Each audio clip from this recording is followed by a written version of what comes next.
நண்பர்களே, ஒன்றே ஒன்றுதான் அனைத்துமாகியிருக்கிறது.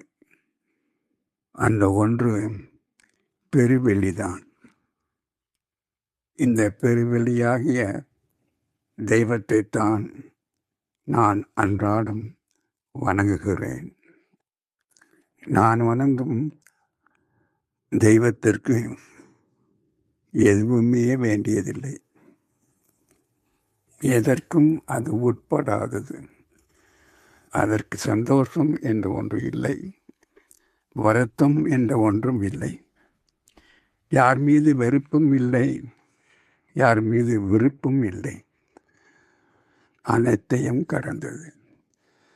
உடல் இந்திரியங்களால் நாம் அந்த நான் வணங்கும் தெய்வத்தை உணர முடியாது, பார்க்க முடியாது, கேட்க முடியாது, சுவைக்க முடியாது, முகர்ந்து பார்க்க முடியாது.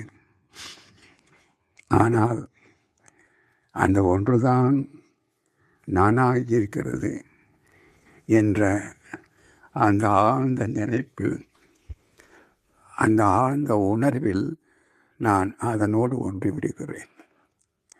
ஆக நான் வணங்கும் தெய்வத்தோடு ஒன்றுவது என்பது உடலால் அல்ல, இந்திரியங்களால் அல்ல, அதுவே நானாக இருக்கிறது என்ற உணர்வால் தான் நான் என் தெய்வத்திடம் ஒடுங்க முடியும்.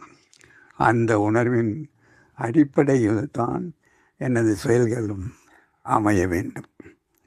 வாழ்க வையகம், வாழ்க வளமுடன். டாக்டர் அழகர் ராமானுஜம், வேதாத்ரி மகரிஷி ஆசிரமம், பேரளம்.